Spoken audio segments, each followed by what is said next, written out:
અમારા ward number 1ના ભારતીય રાષ્ટ્રીય કોંગ્રેસનો કાર્યાલયનો ઉદ્ઘાટન કરવામાં આવ્યું।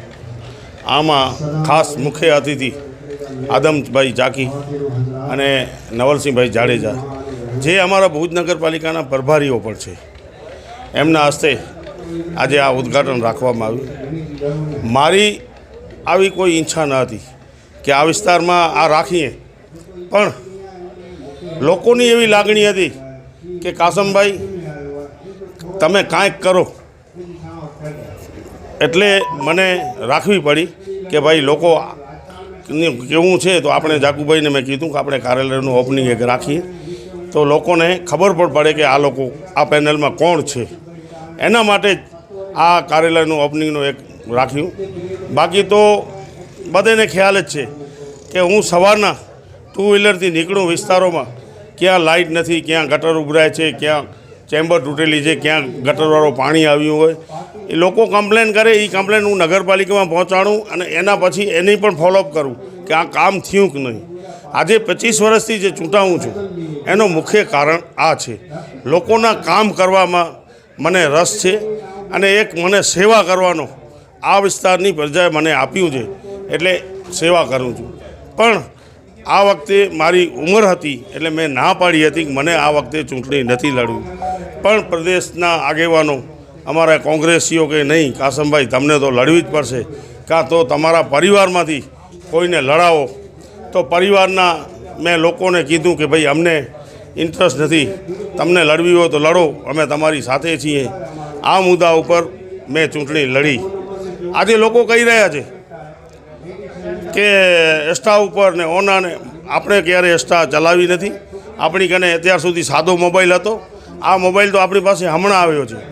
તો એસ્ટા ઉપર આવા ખાડા હોય કે આ નાલીઓ હોય કે આ કેનાલો હોય એવા ફોટા પાડી અને પોતાનો ભ્રામક પ્રચાર, લોકોને ગુમરાહ કરવા માટેનો પ્રચાર આ લોકો કરી રહ્યા છે। પણ આ વિસ્તારની પ્રજા જાણે છે કે આ વિસ્તારમાં તો કાસમભાઈ જ ચાલશે, બીજો કોઈ ચાલશે નહીં।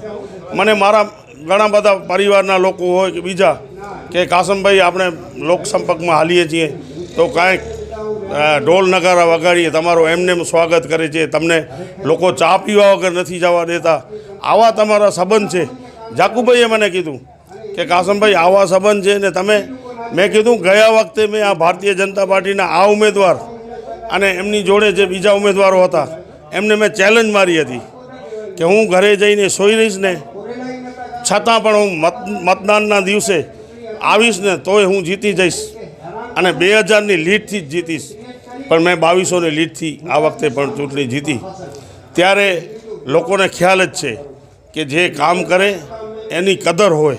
આ પ્રજા મારી, આ વોર્ડની પ્રજા મારી કદર કરે છે અને એ લોકો મારા સામે આજ નથી પહોંચી શકતા। એટલે તમે એક વિચાર કરો, આજે ભુજ શહેરમાં લઘુમતી વિસ્તાર ખાલી માત્ર ને માત્ર વોર્ડ નંબર 1માં નથી। લોકો સમજી ગયા છે કે આ લોકોને કોણ લડાવી રહ્યું છે। જે કાર્યાલયના ઉદ્ઘાટનમાં ધારાસભ્ય, સંસદ સભ્ય આવતા હોય અને કે તમે હવે અમને વોટ આપો તો તમારા વિકાસના કામો થશે। અરે ભાઈ, આવા વિકાસના કામો તમે 15 વર્ષથી સાંસદ છો, આ ધારાસભ્યને પણ 4 વર્ષ થઈ ગયા। એક તો બતાવો કે તમે ક્યાં 1 રૂપિયાનો પણ ક્યાં ગ્રાન્ટ આપી હોય તમારા નામની। માત્ર ને માત્ર ભાષણથી લોકો મત નથી આપતા। લોકોના મનમાં વિચાર, જે વિચારધારા છે, વિચારધારાની અને લોકોની જે સુખ દુઃખનો જે સાથી હોય એના હિસાબે લોકો એમની સાથે રહે છે। અમે 28 તારીખે અમારા પેનલ ટુ પેનલ લોકોને એ જ અપીલ છે, મતદાન કરો અને ઘરથી બહાર નીકળો અને વહેલામાં વહેલો પૂરો મતદાન થાય એવી અમારી અપીલ છે। કારણ કે અત્યારે જો રાજ્ય સરકારે અને રાજ્ય ચૂંટણી પંચે 25 દિવસમાં આ આખો આટોપી લીધો છે મતદાનનો કાર્યક્રમ।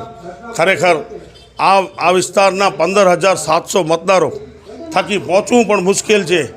એટલે આવી પરિસ્થિતિમાં હું લોકોને અપીલ કરીશ, તમને સ્લીપ આવે કે ના આવે પણ તમે બૂથ ઉપર આવજો, ચૂંટણી કાર્ડ લઈ એના ઉપરથી ડાયરેક્ટ તમને લેપટોપ અમે રાખીએ એના ઉપરથી પણ તમને સ્લીપ કાઢી આપશે અને તમારો મતદાન ફરજિયાત કરો એવી અમારી એક લોકોને અપીલ